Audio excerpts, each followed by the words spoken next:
Hello and welcome to the Ice Guys.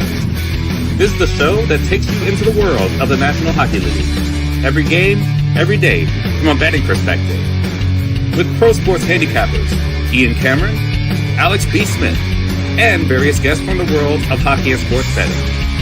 And now, here's your host, Ian Cameron.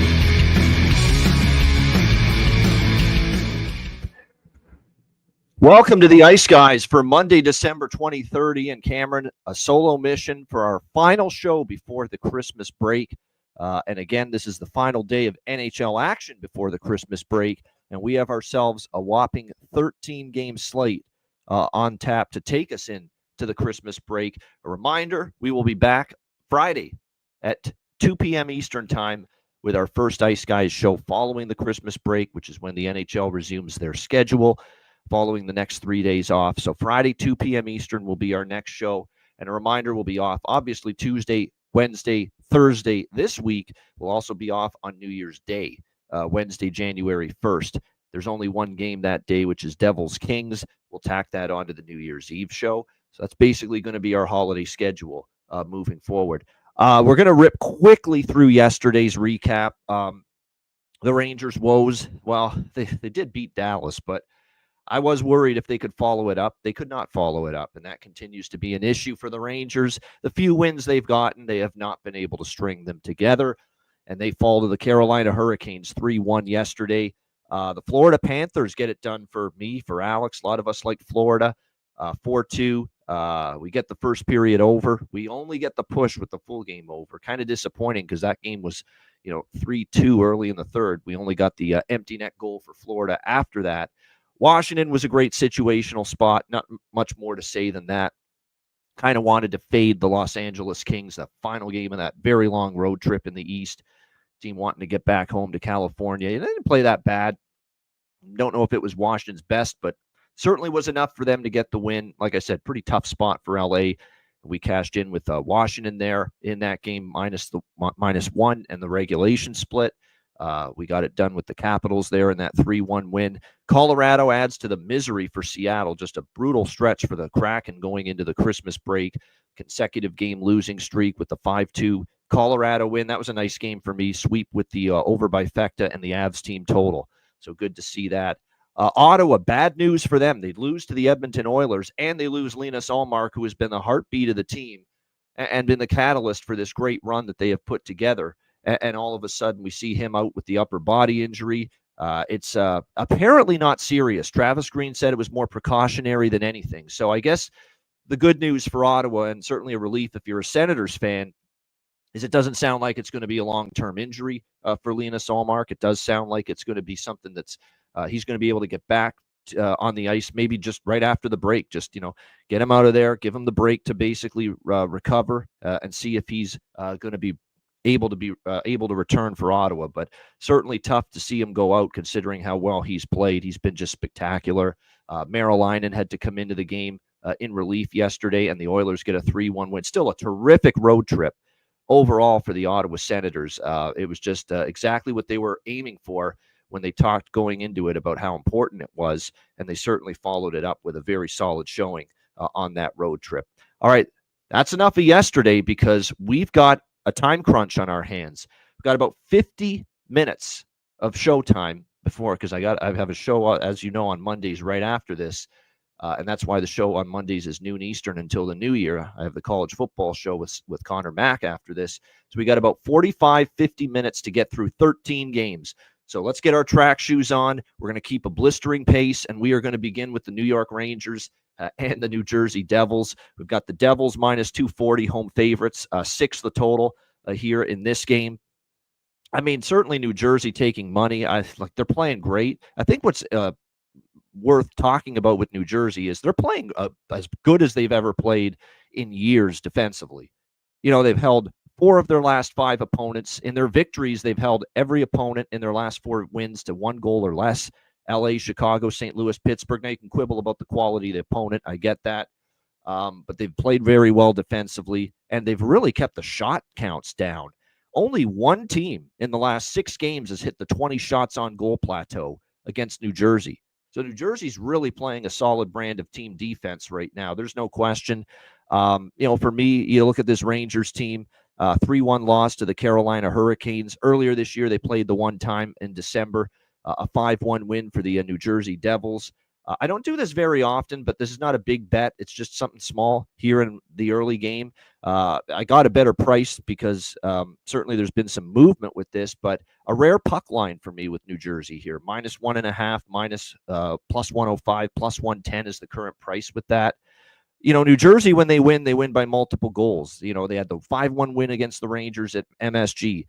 Each of their last 4 wins have been by multiple goals. So when they win, they have the propensity to win, by a margin, and it wouldn't shock. So if you like New Jersey, this might be one of those times where take a shot with the -1.5, because we are seeing this team when they win by 2 goals or more. Very possible we see that here, because I've been burned a couple of times by New Jersey's team total over 3.5. I don't mind that look either, but like I said, I've been burned by it a few times. So yeah, just a small bet here, nothing significant.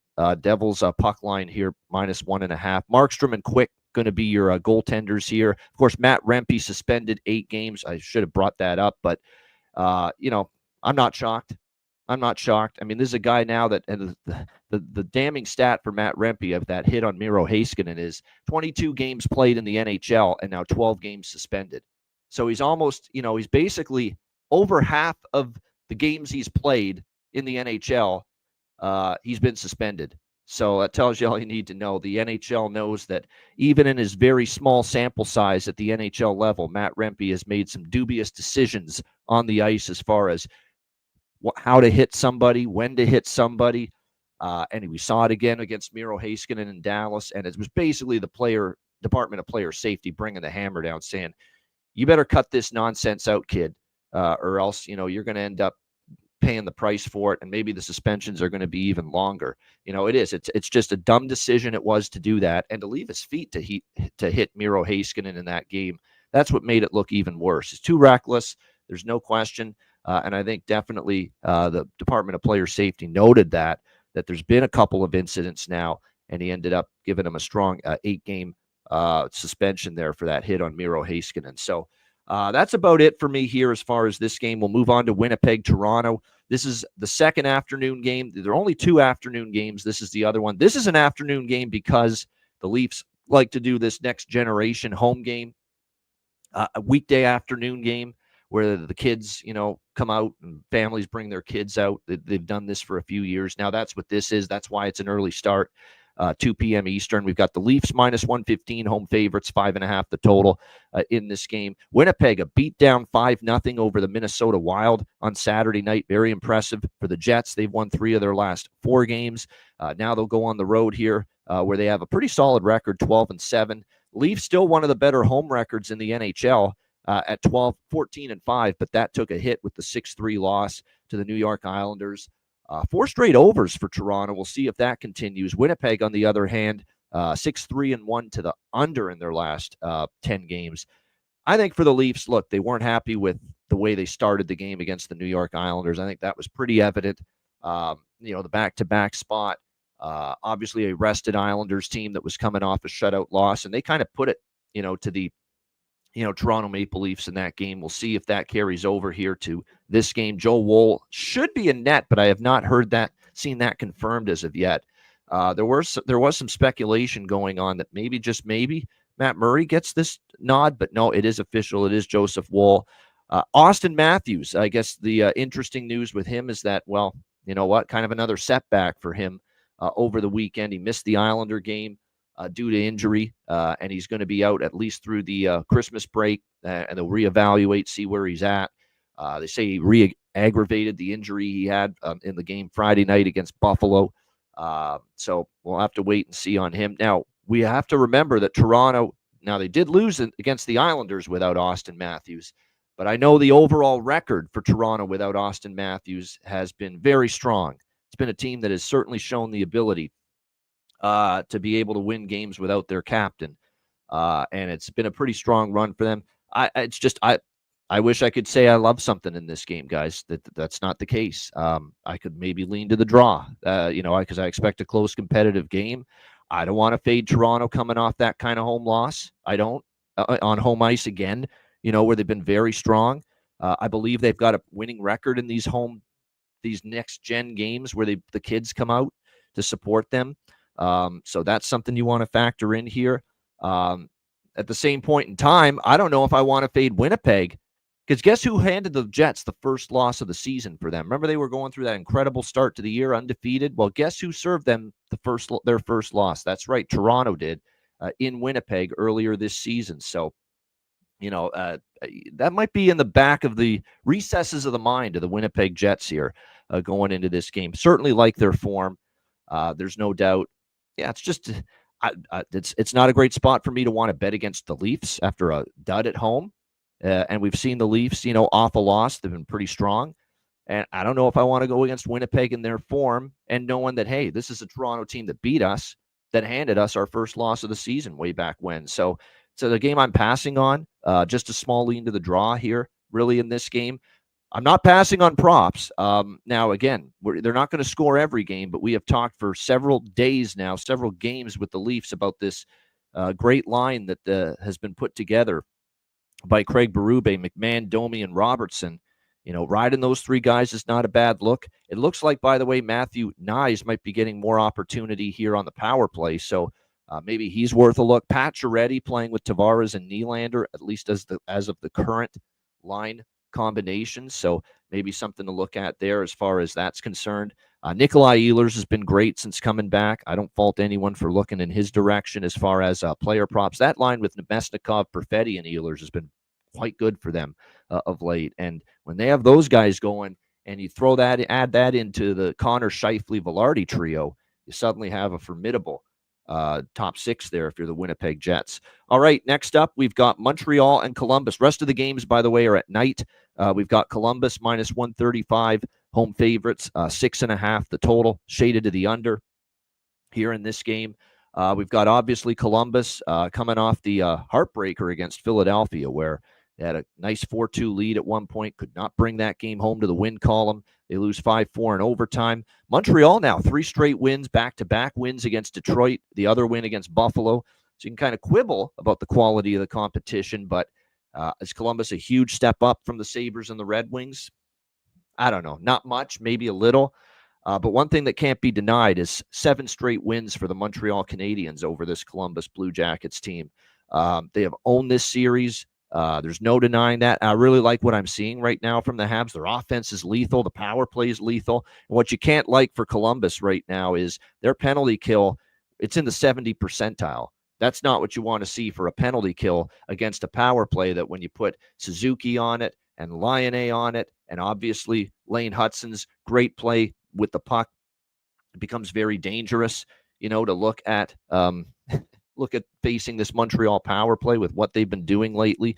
Montreal's power play, how about 5 goals, 5 in the last 3 games combined? They have got it humming right now with the man advantage. So the best advice I have, and if I'm someone that's mentioning this, I'm sure Dean Evison, the head coach of the Columbus Blue Jackets, is going to mention this too. You better fucking maintain some discipline tonight and stay out of the box, because right now you don't want to be putting this Montreal power play into action right now with the way they're going. We look at the series history between these two teams. Like I said, it's been all Montreal, so I'm taking Montreal here, plus 115. I like the over by Fecta as well. Jackets have been a first period over team, for a decent run. Now they've cooled off a little bit lately. And look, the Philly game, I stayed off the first period over, but the Montreal team, I've been really riding the first period overs. This first period over run for Montreal has been very, very strong of late. So it's back to the first period over, back to the full game over here, Canadians and Blue Jackets. Would not surprise me to see a bunch of goals. A 4-3, 5-4 game would not shock me here in the slightest. We've got Jet Greaves confirmed in net for the Jackets, Samuel Montembeault for Montreal, and there's a shit ton of injuries for Columbus too. That's, we've already been without Goodbranson on the blue line, and Boone Jenner, your captain's been out for a while. Danforth's out, Shinikov's out, and Zach Werenski now has shown up on the injury list with a leg injury, and he is questionable tonight, and that's a huge loss. Like, this is not an overly deep Columbus Blue Jackets blue line right now. And if you don't have Zach Werenski, who's played obviously very well for them this season, you don't have him on the blue line, That's going to make life a lot more difficult for them in this game. So I think we do have a live road underdog. This has just been ownage in this series for the Canadians over the Blue Jackets. So Montreal plus 115 over by Fecta. What I'm liking there with the Habs and the Blue Jackets. And yes, Patrick Laine against one of his two former teams. Of course, Winnipeg is the other one. But going back to Columbus, you got to look at goal power play point. He's been red hot as it is. So, the goal prop, the power play point. We've talked about the power play point prop. God, say that 10 times fast. But the power play point prop with that's pretty cool. Sounds cool when you say it. But yeah, when you have that with Patrick Laine and Lane Hudson continuing to cash in the way it is, and you see an advantageous matchup like this, we have a power play that's humming right now for Montreal and a team that's struggling on the kill like Columbus. Certainly it makes sense to go back to that power play point prop with Laine and Hudson here tonight. All right, Washington and Boston. We've got the Bruins minus 130 home favorites, 5.5 the total here in this one, shaded to the over.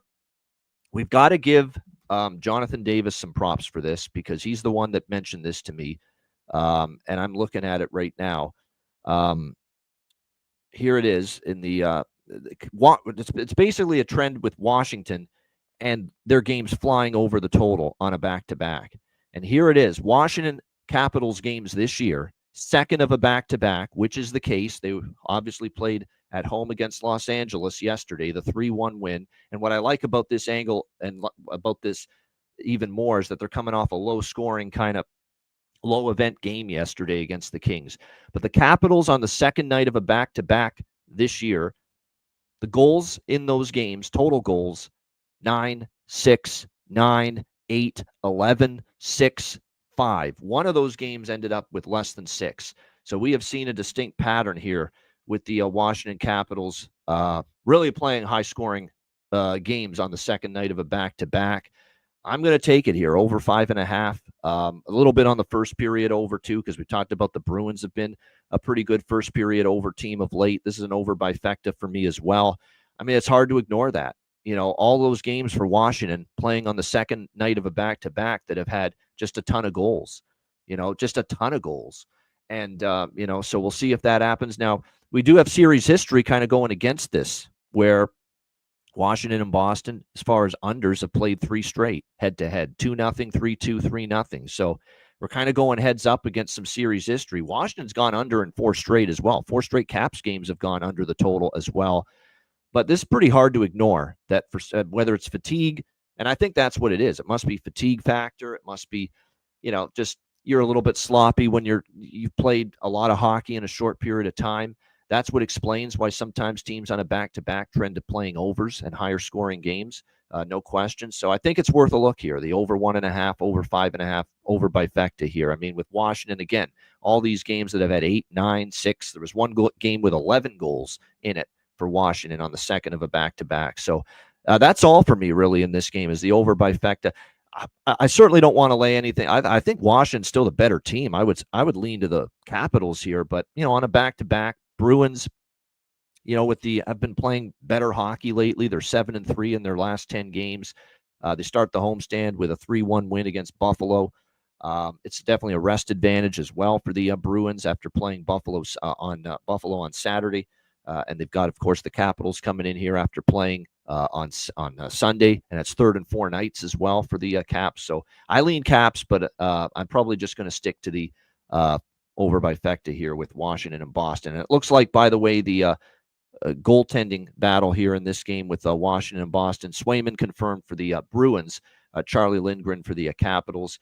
As far as player props, I like what I'm seeing out of Morgan Geekie's rolling right now, so he's a good player prop to rock with right now for the Bruins. I think Charlie Coyle, as long as they keep him up there with Lindholm, and even Lindholm started to pop up out of nowhere and score a couple of goals lately as well. So Lindholm, Coyle, and Geekie for the Bruins as far as props in this game of interest to me. We've got certainly Protas. We've talked about him all year. McMichael.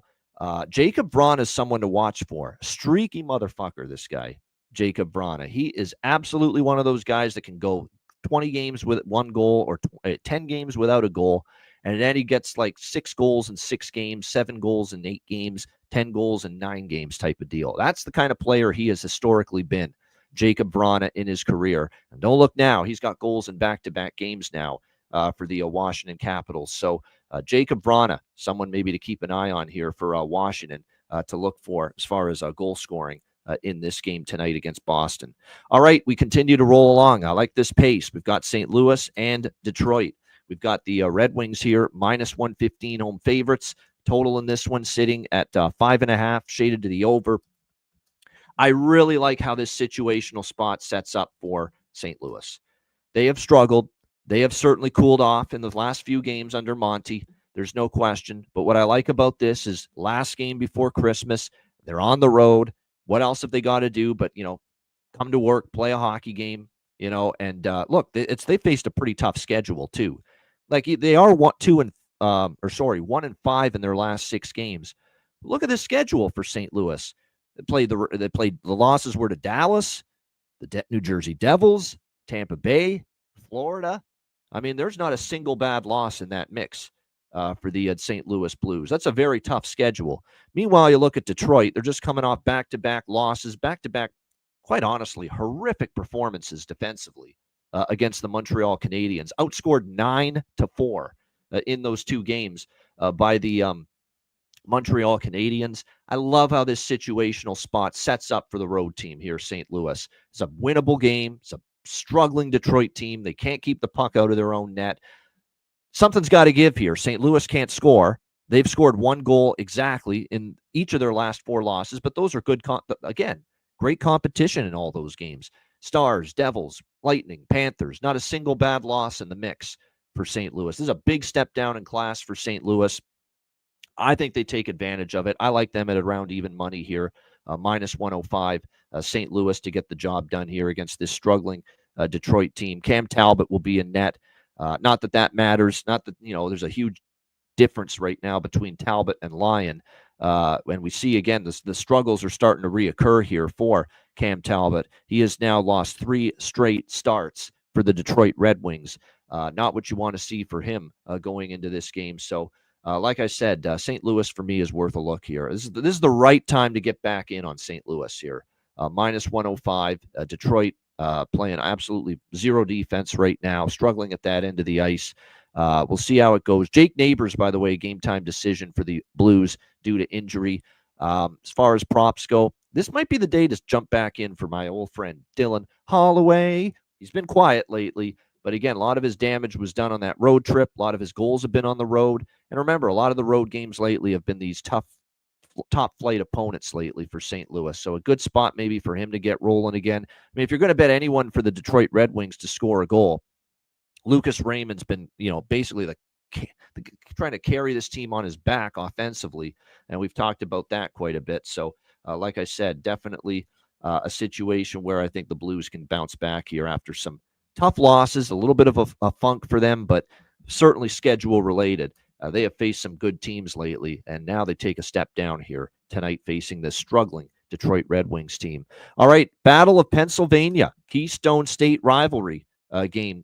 Next up, we've got the Flyers and the Penguins. Pittsburgh minus 125, home favorites. The total 6.5 across the board in this game.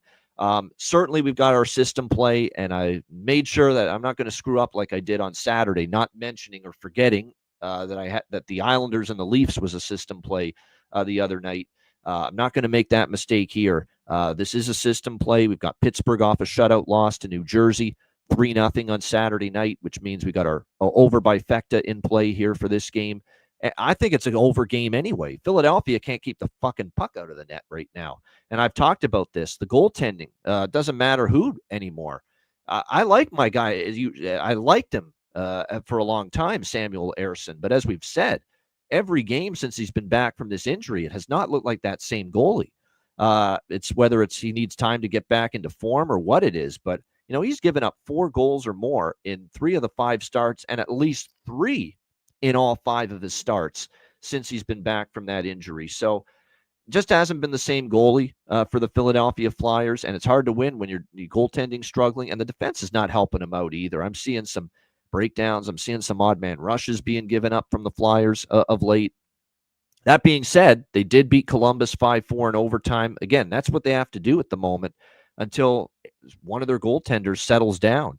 And that's try to outscore the opponent. And they've kind of gotten into a lot of these type of games right now. Philadelphia, 3 straight overs, 9, 10, and 10 as far as total goals. So these games have been flying, no pun intended, over the total here for Philadelphia of late. Meanwhile, like I said, Pittsburgh's off the shutout loss, 3-0 to the New Jersey Devils. They're going to look to bounce back here in this game against the Philadelphia Flyers. Head-to-head, Pittsburgh has actually won 5 of the last 7 head-to-head meetings here against the Flyers. I still feel the Flyers are the side I like more, and the side that I think's got more upside to have a stronger finish to the season the rest of the way. But at the same point in time, it's tough to take them with the goaltending. I lean Flyers for sure. At this price range, I certainly do. I still think Philadelphia, is a slight underdog here. I don't know if they should be, but boy, oh boy, I mean, they're really having a tough time as far as keeping the puck out, and it makes it not the easiest move to bet them. I think I'll sprinkle small on Philadelphia because I do think I want to back them here in this type of spot. But what I like most is definitely that over by Fecta. No question about that. And this is for Alex, too, because Alex sent me his card. This is a common play. We're both on the draw as well. You cannot deny how strong the trends are as far as the draw between these two teams. It's on Alex's card, the draw in this game. I should also point out Alex is on Montreal and St. Louis, so we're on common sides as well with the Blues and the Habs. Alex is on the Penguins and Flyers draw, as am I. It makes a lot of sense to me. You look at the head-to-head matchups, 2 of the last 4 have gone past regulation. Flyers just went to OT against Columbus. Pittsburgh's been a draw magnet lately. 3 of their last 4 games have gone past regulation. So there you have it. Philly, small, draw, small, over by Fecta is what we're looking at here for Penguins and Flyers. Great calls with some of these props, too. And someone mentioned it. Makes sense that right around Christmas time, a man named Frost, not Jack Frost, Morgan Frost, starts to heat up for the Philadelphia Flyers. 2 goals in the win against Columbus. I don't mind looking in that direction. A little Morgan Frost at Christmas time to find the back of the net just makes perfect sense to me. And he's coming off a 2-goal effort for the Flyers in the win against Columbus. Tyson Forster, there's someone that's been certainly popping in the goals lately, 3 in the last 2 games. Another good candidate, Owen Tippett, had the overtime winner against the Jackets the other night. He's got 4 goals in the last 6 games. So those are 3 clear-cut standouts for the Philadelphia Flyers as far as being able to find the back of the net of late. You look at the Pittsburgh Penguins side of the equation. It's a little bit trickier to find a bunch of players that are in red-hot form for them. But I would say, Raquel, Crosby, Rust, that line continues to deliver them something of late, no question. I would even say that for the Penguins, we've seen actually a little bit of, life lately from Bunting. He's kind of had an underwhelming season. We'll see how he fares in this one. But, yeah, there's some good goal props really on both sides here in this game, especially on the Philly side. Like I said, Frost, Forster, and I'm blanking on the Frost, Forster, and Tippett. There we go. Frost, Forster, and Tippett really, I think, might be worth a look here as far as props in this game. All right, next up, we've got Tampa Bay and Florida, the back end of a home-and-home series between these in-state rivals. Panthers minus 150. Home favorites here, the total 6.5. Now, we had 6 yesterday with the total. We have 6.5 now with the total here in the rematch. So it's interesting how we've seen just a little bit of a bump upward in this total here with the Lightning and the Panthers. Tampa Bay, of course, have won 4 of the last 5 until they lost to the Panthers yesterday, 4-2. Panthers now have won 4 in a row. They have certainly been back on the beam again since those back-to-back losses via shutout against the Flames and the Canucks on that recent road trip out west. So they've certainly done a nice job bouncing back from that. Now, it was interesting that yesterday, I wasn't expecting this, but I guess both of these teams have decided, Paul Maurice and John Cooper, that we're going to keep our number 1 goalie for the home game against the opponent. And obviously, we saw Vasilevsky yesterday in Tampa at home against Florida, but we did not see Bobrovsky for Florida yesterday. Paul Maurice probably saving Bob for this game, the home game, with him in net, and Tampa maybe going to Jonas Johansson with this being a back-to-back. So as of now, we kind of think it's going to be Bobrovsky versus Johansson here in this particular matchup between these two teams. I like I said, if Florida won for me yesterday, this was probably going to be Tampa or pass for me today, but I don't know if I want to bet Tampa and Johansson at all, quite honestly. Now, he did play well in his last start, but it was Nashville. He's also had games where he's given up 7, 5, and 5 in the 3 starts before that. I don't know if I'm ready to trust. And he actually won against Seattle, too. So each of his last 2 starts, he's won, and he's been better. He's had some clunkers, though, too, and the overall numbers are 3.84 goals against, 882 save percentage. However, in spite of those numbers, which aren't great, 384 goals against, 882 save percentage is not very good. He's actually 3-1, as a starting goaltender from a win-loss standpoint. So it's going to be interesting to see how this one goes. But this is probably one where I'm probably considering the over by Fecta again. I don't love that the full game 6.5, but I am considering it again. It's usually the go-to move for me whenever I see Johansson in net. So it's probably going to be a smaller scale over by Fecta for me. Nothing on the side for me. I think there's value to Tampa off the loss, getting them here in a bounce back spot. But again, not crazy about the idea of betting Johansson here in this particular situation, assuming he is going to get the nod in net here for the Florida Panthers. As far as the props are concerned, not a whole lot for me with this game that stands out. Other than I would say we've got Lusterinen, Lundell, and Reinhart together. A little bit of a shakeup there. And that line was pretty good yesterday for the Florida Panthers. There might be value with that trio if you're looking at props on the Florida side going into this game. Verhaeghe on the top line, I wouldn't argue with that either. But again, his prices are never really awesome enough for me to really bet those often, but he is on the top line, can't fault that. Sabres and Islanders. So this is interesting. Can we even bet Buffalo anymore? I don't even know. But right now the Islanders -160, home favorites, 5.5 the total in this game. One thing's for damn sure, even though Buffalo's a complete shit show, a complete mess, although I will say I thought they played a heck of a strong effort against Boston. Actually, went toe-to-toe. It was a dead-even game. It was 1-1 late in the third, and then they give up, obviously, the go-ahead goal late, and that's what happens when you've now lost 13 in a row. You just find new ways to lose, and now we'll see how they fare here in this one against the New York Islanders. One thing's for sure, I ain't laying -160, okay, with the New York Islanders. I know Buffalo's just in a complete and utter free fall right now. They can't get out of their own way. There's games where they're absolutely destroyed, lit up, dominated, and then there's games where they probably deserved a better fate, and they're still losing, like the Boston game over the weekend. So it's just, I don't want to be the chump that bets against Buffalo when they finally snap this losing streak. So that's another reason why I want no part of the Islanders. But, we gave Buffalo a chance against Boston, and they still found a way to lose. So it's not like I'm running to bet Buffalo here in this game either. Buffalo's been an over machine lately because the struggle to keep the puck out of the net. 6-6-5, 4-3, 6-5, 3-5. They've given up 3 goals or more in 10 straight games, the Buffalo Sabres.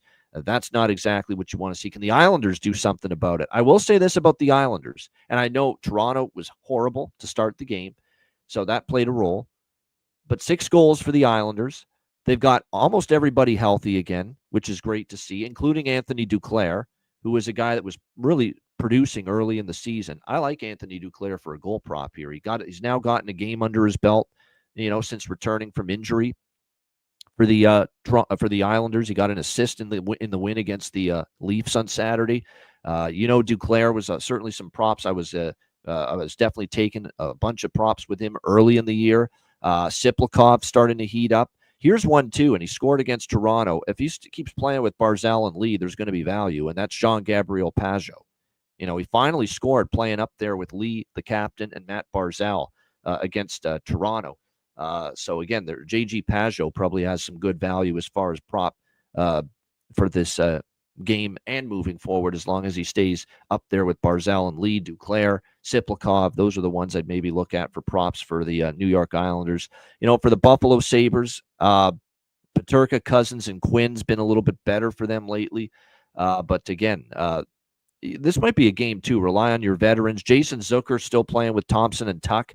right now for this group, and he has scored 3 goals in the last 7 games.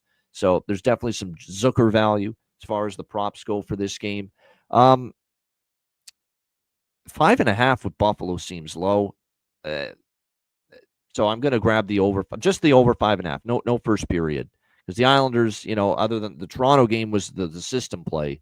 So that's why I like the first period over. But they haven't always been the strongest first period over team this year. So I feel better just going with the full game over here with the Sabres. To me, at 5.5 with Buffalo, it's just a little bit too low. And I look at this Islanders team now, especially with Duclair back. Healthy as they've been up front, they're never going to be confused with the 80s Oilers and the Mario Lemieux, Jaromir Jagr 90s Penguins as far as scoring 7 or 8 goals a night. But they did score 6 against a pretty good Toronto team. Now that everybody's healthy, why can't they find the back of the net here tonight against this Sabres team that's had issues putting the puck, keeping the puck out of their net? So 5.5, count me in with the over. That's about it for me, though. Nothing on the side here for Sabres and Islanders.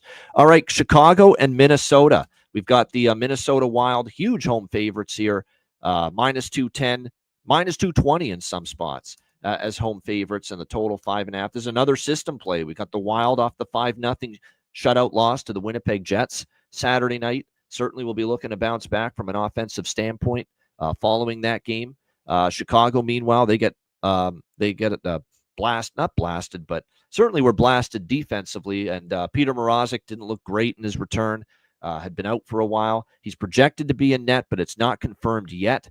Philip Gustafsson will return in between the pipes here for the Minnesota Wild tonight, and obviously he has been out for some period of time. He's missed the last 11 days. December the 12th is the last time he was in action. Now, it is worth noting with Philip Gustafsson, he gave up 5 goals in his start before the injury to Edmonton, and he gave up 4 to Utah. So kind of saw his game kind of trend down just slightly in the last 2 starts he made. And we got a guy now that's obviously coming off a lower body injury, so it's leg, groin, something along those lines that's been bothering him. Is he going to be sharp? Is this Peter Mrazek part 2 here in this game tonight? That's going to be the big question going into this game. Are we going to see kind of Philip Gustafsson have that shaky first start back from an injury absence that Peter Mrazek did? So I think Chicago can score here. I know Alex did Alex take Chicago? I'm trying to think. No, he didn't, but he did take the draw in this game. I don't mind that. Plus 350. I'm not on the draw because I'm worried that, that's and yes, Minnesota's lost 4 in a row to Vegas, Florida. 3 of those teams were very good. Vegas, Florida, Winnipeg. The Utah loss was not the greatest, but they actually outplayed Utah. Utah got some really good goaltending that night from Karel Vejmelka. So none of those losses were really bad, but they've lost 4 in a row. It's kind of an onus on trying to get, off the schneid going into the Christmas break. Now, look, Seattle wanted to do that too, and they couldn't. But at home, off a 5-0 shutout loss, not sure I would want to step in front of Minnesota here. The 9-1, by the way, the Minnesota Wild in the last 10 meetings versus the Chicago Blackhawks. But you're talking about a team that's lost 4 in a row laying a price like this. So I'm not necessarily running to bet Minnesota at this price, even though they're in a bounce-back spot after a drubbing at the hands of the Winnipeg Jets. I'm definitely on the first period over and the full game over bifecta with the system play. There's no question. I feel it's a Minnesota spot, but I don't like the price enough at minus 220. And I'm kind of concerned what we get out of Phil Gustafsson, honestly, for a guy that hasn't played, obviously, in 11 days for the Minnesota Wild. As far as props go, I know there's a bunch that Alex likes. He likes Tyler Bertuzzi for Chicago, plus 430. His bargain bin comes from this game, so I'll make sure to mention those at the end of the show. As far as for me going into this game, we talk about how great Rossi and Boldy and Kaprizov have been for the Minnesota Wild, and they certainly have been very strong, no doubt. So, I always say if you're going to bet Minnesota, usually if you're going to bet Minnesota, those are the 3 guys you want to target. So, like I said, over bifecta, my favorite look there in that one. All right, next up, we've got Carolina and Nashville. We've got the Nashville Predators, Carolina rather, minus 120 road favorites. The total sitting at 6, shaded to the under. Now, that win for the Carolina Hurricanes yesterday against the New York Rangers at Madison Square Garden. That actually snapped a 5-game road losing streak for the Hurricanes. So, and like I've talked about, I just haven't been thrilled with their road performance of late. And now you get them on a back-to-back spot here. Now they did play in the afternoon yesterday, at night tonight. So you certainly have to factor that in. That it's not a demanding, brutal back-to-back for them, but it is still, a bit of a scheduling disadvantage here compared to Nashville, who obviously played Saturday against LA, an afternoon game, and they won in overtime 3-2. We'll see how this one plays out. Like I said, Carolina off the 3-1 win against the New York Rangers yesterday. Nashville's actually won 3 of the last 4 meetings between these two teams in the regular season. We'll see if that plays into this one. Carolina did beat them here last year by a score of 5-2. As far as goaltending, something to factor in, and I think this is why some of the money is coming in here on Nashville as a home underdog, with Pyotr Kochetkov starting yesterday, and obviously Anderson still out due to injury. And Spencer Martin, by the way, is out of the equation right now because he was struggling when he got the opportunity for Carolina.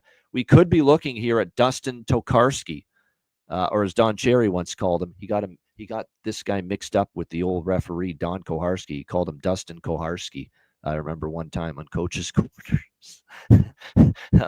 that was hilarious as shit. But Dustin Tokarski could get the start here for the Carolina Hurricanes, and he actually got his first start with the Hurricanes back on December 15th, 8 days ago against Columbus at home. He played well, 1 goal allowed on 28 shots faced.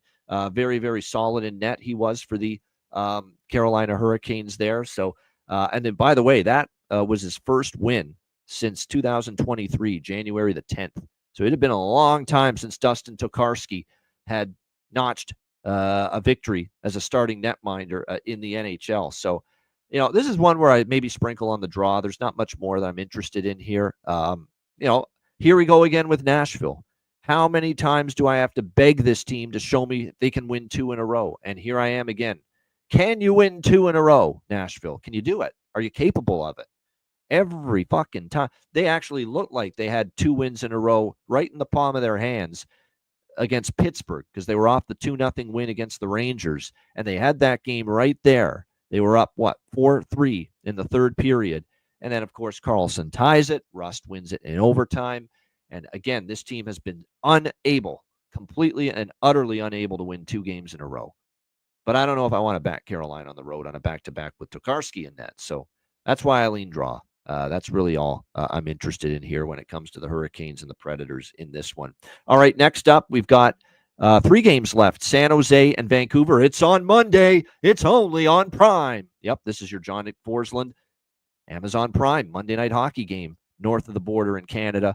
We've got Vancouver minus 260, home favorites. The total 6 shaded to the under here in this game. Give me those fucking the San Jose Sharks, man. I'll take a shot in this spot with San Jose plus 210. Vancouver finding ways to lose. Vancouver not great at home as it is. Rumblings of a rift with Petr. That's the onus of this handicap right now. But, I'm talking about this being a spot where I think from a San Jose standpoint, there's a lot that I think makes them live here in this game. The fact that we've got Macklin Celebrini, the Vancouver kid, going back home to play in front of his family and friends against the Canucks tonight. Certainly that is significant. There's no question. The only thing I'm hesitant on, I should point out, I have not moved on this yet. I'm waiting to see if maybe Askarov gets another start. And that's what I'm hoping for, because he was brilliant in the game against Colorado against Edmonton on Saturday. Absolutely spectacular. He's the reason they got a point out of that game, and he's the reason it went to overtime. So, like I said, I hope we get Askarov again, but it's not confirmed. Georgiev, it could be, and that would kind of damper my enthusiasm to take San Jose, but I still lean that way. Vancouver to me is not a let's lay minus 200 or more with team right now for me. They're just not in this price range. Like I say, the Canucks in good spots and good prices, especially on the road. I've backed them quite a bit this year. But this team, we have to remember, is 6-12 now on the road. 6 home wins in 18 home games for this Vancouver Canucks team. How can you lay -2? And San Jose, and especially their prized rookie, the number 1 overall pick, Macklin Celebrini, he's going to come to play tonight. He's going to want to show out and show up here in front of the Vancouver faithful. So to me, this is San Jose or pass. I really like San Jose more if we get Askarov. What I will do is if Askarov's not in, we're probably going to scale back on this money line look with San Jose, and we'll just target the team total instead, because I don't want to have to worry about Georgiev and what he does or doesn't do and him screwing up again for the millionth time. So regardless of who's in net for San Jose, we'll lock in as an official bet over 2.5 plus 115 in this game with the San Jose Sharks team total. I think that's live in this spot. It is worth noting Vancouver, 4 of their last 5 games, they've given up at least 3 goals. And you go back further, 6 of their last 8 games, they have given up at least 3 goals to the opponent. So 3 is all we need here from San Jose in this matchup here to cash that team total, which I do like in this game. As far as series history goes, yes, Vancouver's dummied this team. I get it. 9-1 in the last 10 meetings. They've already played once this year, and it was a 3-2 win in San Jose for the Vancouver Canucks back on November the 2nd. Definitely some strong series history in favor of Vancouver, but you can't like what you're seeing consistently from this team on home ice that is, like I said, lost 3 of their last 4 home games alone, 6-12 now at home. And like I said, I think for San Jose, you're going to get, and certainly a team where the Edmonton game, I don't even think they're going to be that thrilled with the way they played. They got dominated as far as the stats go, and ozone time and scoring chances and certainly shots on goal. They're going to want to step that game up a little bit here in this one. So this is definitely San Jose team total over 2.5. Definitely like that. Regardless of who's in net for Vancouver, it's probably going to be Thatcher Demko because it was Lankinen in the game against Ottawa on Saturday. But probably Demko here right before the break. But I think Sharks team total over 2.5. I'll tack on the money line if it's Askarov, though. That's going to give them, I think, a better chance to win and at least keep Vancouver off the score sheet, because I could see Vancouver scoring some goals here if it's a Georgiev. And like I said, the numbers for Georgiev continue to be pretty damn awful. 3.44 goals against, .873 save percentage. He's given up 11 goals in his last 3 starts. So yeah, that's exactly why the money line's more appealing to me. If Askarov, I blanked on the name for a minute. If Askarov's in net, the money line becomes more appealing. Yeah, I mean, anything Macklin Celebrini, yes. Shots on goal. His shots on goal, by the way, over 2.5, -148 at FanDuel. And I'm not a big shots on goal guy, but my goodness, if there's ever a spot to bet a shot on goal prop, it's Celebrini here tonight back in Vancouver. So definitely over 2.5 shots. A rare shots on goal prop for me. I don't do them often, but I like that. Plus 260 for him to score a goal. A plus 150 to get an assist. If you want to dabble in the multi-points, multi-goals props too, not the worst thing in the world. Like I said, I think you're going to get certainly him wanting to make an impact here. And again, he'll have his dad, Rick, and I'm sure his entire family in attendance here tonight for this game. And like I said, should be an interesting atmosphere there in Vancouver with the Vancouver kid, Macklin Celebrini, back in town. All right, next up, we've got Dallas and Utah. The Dallas Stars -160, road favorites. The total 6 shaded, or actually it's not shaded to the over. It's right around even money here with the total here. Dallas, obviously, look, they didn't have back-to-back home losses coming into this game. The Toronto game where they probably deserved a better fate, and then that loss to the New York Rangers where, I think they got what they kind of deserved in that game. I know they outshot the Rangers, but I don't think they played all that spectacular by any stretch of the imagination. Now you get them on the road looking to bounce back here, this Dallas Stars team against Utah. Think it's a nice Dallas spot, I do, against Utah. Utah's got to be absolutely crushed about losing that game last night, 5-4 to the Anaheim Ducks. Unfortunately, some of the bloom came off the rose of Jackson Stauber last night, who gave up 4 goals, but, it's not all on him. I think there was a couple that you say, maybe he could have stopped them, but the team defense kind of came unglued there for this Utah hockey club. So I think for Dallas, you got to come out strong. You got to respond quickly, early. You need to get a win here right before the Christmas break. We'll see if they can do that. They did play already once in Utah earlier this month, and it was a 2-1 win for the Dallas Stars in that game. Very low-scoring game, scoreless after the first period. I was debating whether to go with the Dallas first-period puck line here because I kind of like the value. They need to start strong. The one thing about this team is that they've had some not always the best start in games lately. Try to get off to a better start here in this one. We'll see if they're able to do it. But like I said, I think here in this spot, Dallas here is probably I'm interested in Dallas. It's a question of how am I going to approach it. Maybe look, I'm not a big regulation better, but Dallas in regulation at plus 105, I don't mind that. I'll probably end up on that. Like I said, I just feel like for the Stars, you're going to need to have a response here right before the break. Ottinger has struggled. That's your concern, right? He has not looked at his absolute best all of a sudden the last couple of games. Can he get his game back on track? We'll see. Vemelka's been, pretty solid most of the year, but I think for Dallas, this is a game where, you're coming to play. You got to try to go on the road, get away from home right before Christmas. It's all about business here, focusing on getting the job done, getting back in the win column right before the break. So, like I said, I will grab Dallas in regulation here. I just feel that's a little bit better option than taking the puck line in the first period, considering, like I said, the last time they went to Utah, it was no score after the first period. So, and by the way, I'm actually there's a couple 150s that are still out there with the money line. We'll do the split. We'll do the regulation split, the minus 150 split on Dallas. As you guys know, when it comes to money line favorites, minus 150 is my cutoff point. I will lay minus 150. I will not lay more than minus 150 with any favorite, especially in this sport with how the variance can be. But yeah, Dallas money line split with in half with the Dallas in regulation is what I'm looking at here. As far as props go for Utah, Gunther, Cooley, we talk about them. Keller's been on fire. Dallas, Dallas, it's a little trickier because, there's some play like Jason Robertson he's got to step his game up. There's no question about that. And the good news, though, for the Dallas Stars, it looks like, is Miro Heiskanen's fine. So that hit by Rempe is not going to take him out of the lineup. He's fine.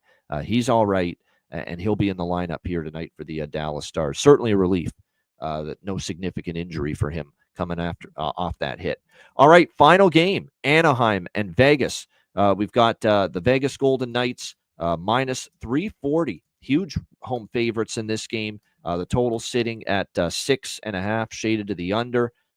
This is one of those. Now, Anaheim's coming off the thrilling comeback last night against Utah. Now you're on a back-to-back here facing Vegas. Not optimal. But, this price range for Vegas, not really rushing to back the Golden Knights in this spot, especially coming off 3 wins in a row like they are. Minnesota, Vancouver, Seattle, 6-2 win at home on Saturday night. Vegas has won 3 straight against Anaheim. It's one of those games where I'm probably just staying away completely, side and total. Not the best spot for Vegas. Not the best spot for Anaheim, though. You just came back from the dead and beat Utah last night. So, like I said, I worry about that from an Anaheim standpoint. I just don't like the value or the lack of value that we are seeing right now with Vegas in this kind of price range. So this is a game definitely I'm staying off. Not a whole lot to give you here when it comes to Anaheim and Vegas, other than if you're going to look toward certainly props involving the Anaheim Ducks. Troy Terry, we've talked about him. He's been very, very strong for them lately. I keep thinking Robbie Fabry now, who scored last night for the Anaheim Ducks in that game. He's certainly someone that has the potential to step up from an offensive standpoint for them on a more consistent level. And it wouldn't shock me to see that from him. So there is definitely a prop to keep in mind as far as Anaheim goes. And then for Vegas, it looks like, and that's a good find for Jonathan in the chat saying Olofsson has had a significant amount of damage done against Gibson in the past, assuming Gibson's in net. And Olofsson is on the first power play unit right now, so keep that in mind. Might be worth a look there. Dorofeyev, I think, someone that we talk about how much of it's been a struggle for him lately, but I think maybe he has a chance to maybe step up and score a goal here tonight in this one for the Anaheim Ducks. We talked about Jackson Lacombe, who's cooled off a bit. Aaron's got Olin Zellweger, and Olin Zellweger, if you look at his minutes, he's already playing 20 minutes a night. He got 2 assists against Utah. He's getting power play time, and he had 4 shots on goal in that game. You're getting a guy that's playing power play and shooting the puck, and you're getting one hell of a price. So from that standpoint, it wouldn't shock me here to see Olin Zellweger find the back of the net, no doubt. First period over trends for both teams in their current split. Anaheim's been a strong first period over team on the road, says Jonathan, and Vegas at home, I knew. It has cooled off a little bit lately, the Vegas first period overs at home, but certainly don't mind cashing with that or looking in that direction for first period over. There we have it. How about that? 50 minutes, all 13 games on this final episode of the Ice Guys before Christmas. Shout out to everyone in the chat. Hit the like button. Can't say it enough, and a good time to say it right now. Final show before Christmas. All the support. You guys tuning in every single day. We thank you so much for that. It's been a great season so far. We got plenty more to come. We've got obviously the BetCast. Volume is going to pick up next month. We're going to start introducing Patreon exclusive live betcasts in January. So make sure you sign up, $10 per month, patreon.com/Ice Guys. All the bonus content there, goalie charts, totals charts. We've got obviously the daily betting card, sides, totals, and player props, player suite interview bonus shows. We've got obviously the live betcasts exclusive to Patreon members coming in January. All that and more. We're almost at 200 members. Help get us there by the end of the year. $10 per month. And again, your subscription goes a long way to supporting the show. $10 per month. Patreon.com/Ice Guys. And check out the Ice Guys store as well. Get your gear and your merch at iceguys.myspreadshop.com. Holy fuck, I don't think I've stopped talking now for 56 minutes. I'm finally going to get a 1-minute break for my voice because we're going to hear from our great sponsors right before we get to Bargain Bin Special and Best Bets.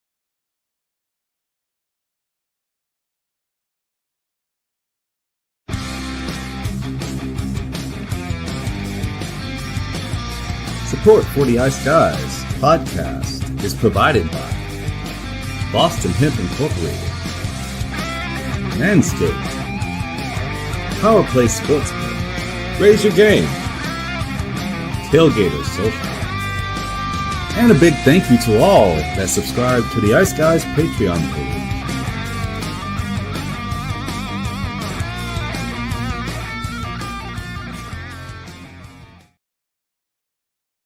This episode is brought to you by Manscaped, the global leader in men's lifestyle and grooming. Every man knows the unbeatable feeling of a fresh barbershop shave.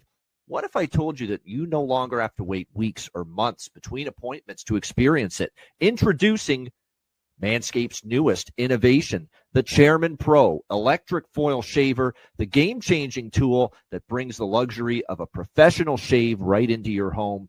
Whether you're after that daily silky smooth finish or prefer to maintain a rugged 5 o'clock shadow, the Chairman Pro Electric Foil Shaver is your go-to for precision and style every time. Head over to manscaped.com and join the over 11 million men worldwide who trust Manscaped by using promo code ICEGUYS for 20% off and free shipping. What makes this Chairman Pro stand out?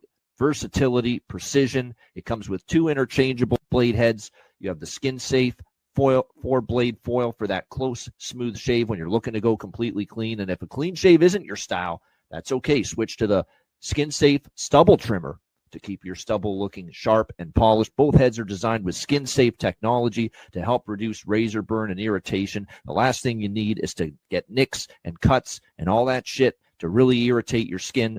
This will leave your skin feeling smooth and comfortable after every shave, reducing redness or discomfort. And a standout feature that truly differentiates the Chairman Pro is the Flex Adjust technology to give you that superior shave by allowing both blades and the pivoting head to seamlessly adapt to the unique contours of your face, and is gentle on the neck area to help you maintain great contact with your skin at every angle. If you want even more precision, there's a precision lock. When you lock it, the blade head sits firm so you can achieve a more precise shave.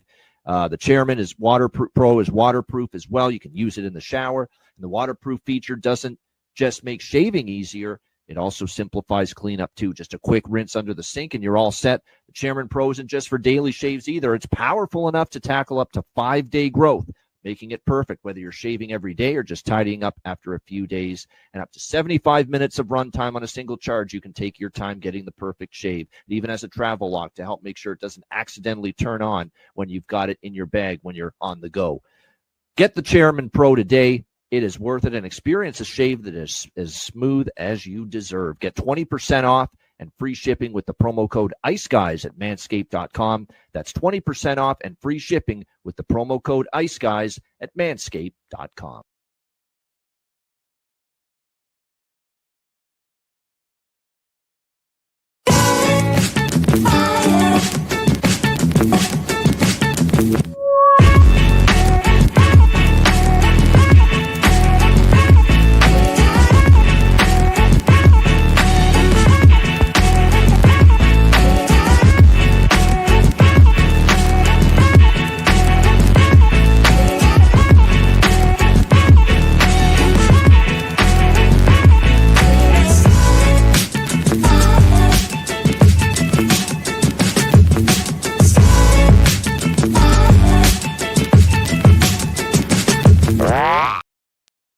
All right, shout out to all our sponsors. It's Monday, which means Manscaped Mondays and Solid Fire Mondays from Boston Hemp Inc.